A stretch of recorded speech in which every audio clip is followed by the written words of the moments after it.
हाँ जी, नमस्कार। Railway D group soldiers एक बार फिर से आपका जीके सीरीज यूट्यूब चैनल पर स्वागत। दोस्तों, आज 3 अगस्त की थर्ड शिफ्ट के जो भी प्रश्न पूछे गए हैं with answer with Hindi English दोनों लैंग्वेज में सभी सोल्जर्स के लिए अवेलेबल है। दोस्तों, एक एक प्रश्न को अपन बात करेंगे। आगे जिनका भी एग्जाम है ये टॉपिक जरूर पढ़ के जाना, क्योंकि प्रश्न रिपीट हो सकता है लेकिन टॉपिक पक्का रिपीट हो रहा है। दोस्तों, उसी टॉपिक को पढ़ के जाना। जैसे एक प्रश्न पूछा पद्म विभूषण का, तो हर शिफ्ट में एक प्रश्न पूछा जा रहा है, तो आप पढ़ के जाना। कोई कोई ऐसे प्रश्न भी है जो रिपीट भी हो रहे हैं, सेम कॉपी, लेकिन वो टॉपिक टॉपिक जरूर रिपीट हो रहा है। दोस्तों, आप टॉपिक पढ़ के जाना। तो आज की 3 अगस्त की थर्ड शिफ्ट है डी ग्रुप सोल्जर्स। क्या क्या प्रश्न पूछे देख लेते हैं आपके सामने। दोस्तों, पहला प्रश्न जो बड़ा करंट अफेयर्स का पूछा है, दोस्तों करंट अफेयर्स का आपके सामने प्रश्न है जो पूछा है कि वर्ष 2026 में इलेक्ट्रॉनिक्स और सूचना प्रौद्योगिकी मंत्रालय यानी आपकी यहाँ पर मेटे द्वारा आयोजित इंडिया एआई इंपैक्ट समिट नई दिल्ली में किस स्थान पर।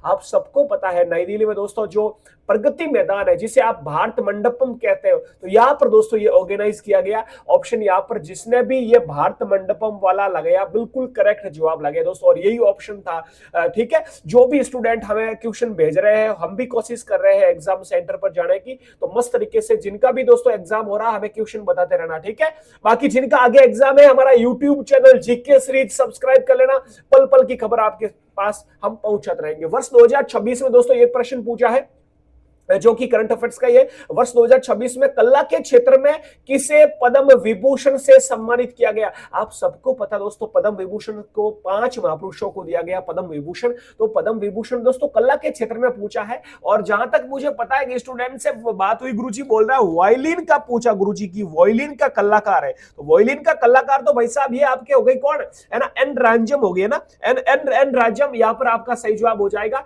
लेकिन कला के क्षेत्र यानी कि भाई साहब एक्टर तो धर्मेंद्र आपके जो देओल है ना, जिनको मरणोपरांत मिला ये भी है। लेकिन यहाँ पर दोस्तों वॉयलिन का पूछा कि भाई साहब वॉयलिन वादक है ना, वॉयलिन वादक जो कि आपका म्यूजिकल इंस्ट्रूमेंट है ना, वॉयलिन वादक, वॉयलिन वादक तो भाई साहब कौन है आपके यहाँ पर हो जाएंगे एन राजम। तो यहाँ पर एन राजम आपका सही जवाब हो जाएगा। इसी प्रकार दोस्तों धर्मेंद्र देओल को भी मिला, आपको याद रखना है। इसी प्रकार टोटल 5 महापुरुषों को मिला। कौन कौन है, धर्मेंद्र सिंह देओल है ना, यहाँ पर आपके केटी थॉमस है, याद रखना है, जो कि केरल के रहने वाले। सुश्री एन राजम हो गए आपके, आपको याद रखना है कल्ला के क्षेत्र में, जो कि उत्तर प्रदेश के रहने वाले है ना। और यहाँ पर एक पी नारायणन है जो कि केरल से है, साहित्य और शिक्षा का दोस्तों शिक्षा से संबंध रखते हैं। और एक लास्ट और याद रखना आपको, वो हो जाएंगे आपके वी एस यहाँ पर अच्युतानंदन। ठीक है, इनको भी मिला मरणोपरांत, आपको याद रखना है, ये भी केरल से रिलेटेड। ठीक है, तो ये आपके पांच महापुरुष जिनको पद्म विभूषण मिला है। पद्म विभूषण की संख्या दोस्तों 5 है। इसी प्रकार दोस्तों है ना पद्म भूषण भी मिला है, पद्म भूषण 13 जनों को मिला। उनकी लिस्ट में अभी थोड़ी देर में पद्म पुरस्कार का एक अलग से वीडियो अपलोड कर दूंगा अपने जीके सीरीज यूट्यूब चैनल पर। ठीक है, पद्म श्री भी मिला 113 को, तो वो भी अपन लिस्ट लेके आ जाएंगे। ठीक है, तब तक देख लेते हैं और क्या प्रश्न पूछा। अगला प्रश्न पूछा दोस्तों, अगस्त 2026 में भारत के नए रक्षा, बड़ा प्यारा प्रश्न करंट अफेयर्स का। देखो ज्यादातर 3 प्रश्न पढ़ने, तीनों करंट के भाई साहब। अगस्त 2026 में भारत के नए रक्षा लेखा महानियंत्रक यानी सीजीडीए के रूप में किसे पदभार ग्रहण किया। दोस्तों वैसे दोस्तों ये है ना, ये जो मैं बात कर रहा हूं ना पद अपने जो है यहाँ पर नए रक्षा लेखा महानियंत्रक की, तो दोस्तों ये जो अलका नागिया है ना, क्या नाम है, अलका नागिया अरोड़ा, ये दोस्तों आपके 1 अगस्त से इन्होंने पदभार ग्रहण किया। तो 1 अगस्त का तो आएगा नहीं, मुझे पता, ये आया था आपका नारायण दास आया ऑप्शन में, तो नारायण दास यहाँ पर बिल्कुल सही जवाब हो जाएगा। दोस्तों 1 मई 2026 से पद ग्रहण किया, अनुग्रह नारायण दास, आपको याद रखना इनका यहाँ पर ये ऑप्शन आपका था, और ये आपको याद रखना आगे शिफ्ट में पूछा जा सकता है सोल्जर्स। क्लियर। अगला प्रश्न देखो क्या पूछा है, ये भी आपके करंट अफेयर्स का ही पूछा भाई साहब। पूछा है मिलानो क्रोटिया 2026 शीतकालीन ओलंपिक में किस देश ने कुल 41 पदक जीतकर भाई साहब पदक तालिका में नंबर 1 पर स्थान किया। तो दोस्तों यहाँ पर नार्वे आपका सही जवाब हो जाएगा, है ना, नार्वे, ओस्लो की राजधानी जिसे आप कहते हो दोस्तों। ठीक है, यहाँ पर आपको ये भी याद रखना था। क्लियर, तो ये बड़ा प्यारा प्रश्न हो जाएगा आपका। नार्वे ने 41 पदक, और एक ये बात याद रखना, सेकंड पर कौन है गुरुजी, यूएसए है। अमेरिका भाई साहब दूसरे स्थान पर है, आपको याद रखना बाबा।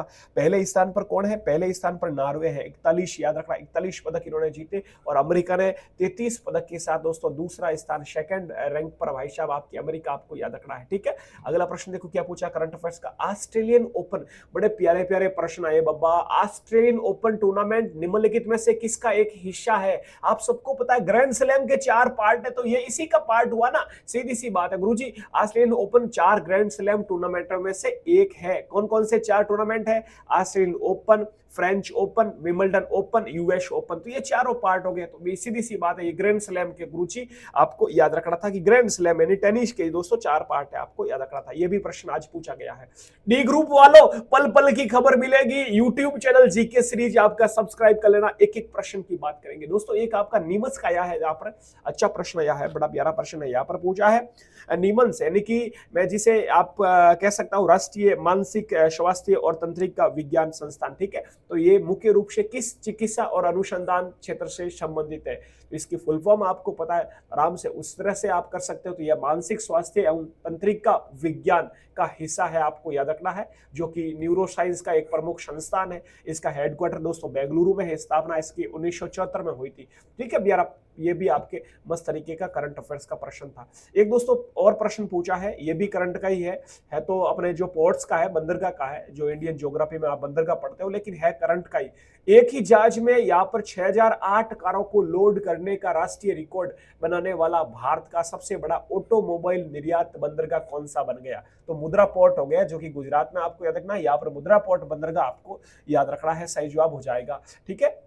वैसे मैंने इसके बारे में थोड़ा और जानने की कोशिश की, तो ये मुद्रा पोर्ट जो कि दीनदयाल बंदरगाह, कांडला बंदरगाह का ही जो पार्ट अपन कह रहे हैं, तो ये इस तरह से आपको याद रखना है, मुद्रा पोर्ट जो कि गुजरात में। गुरुजी एक प्रश्न और पूछा है सोल्जर साहब के, ये प्यारा प्रश्न, ये भी करंट का भाई साहब। अरे बाबा क्या कर रहे हो, हर प्रश्न करंट का। वर्ष 2026 में गुरुदेव रविंद्रनाथ टैगोर की कौन सी जयंती मनाई गई?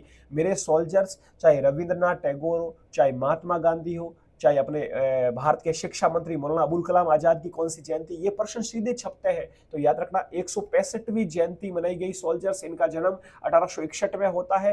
नोबेल पुरस्कार आप सबको पता है, भारत का पहला 1973 में गीतांजलि इनकी जो पुस्तक है, इनके लिए आपको मिला, याद रखना है, अपने रविंद्रनाथ टैगोर साहब, गुरुदेव रविंद्रनाथ टैगोर साहब को मिला।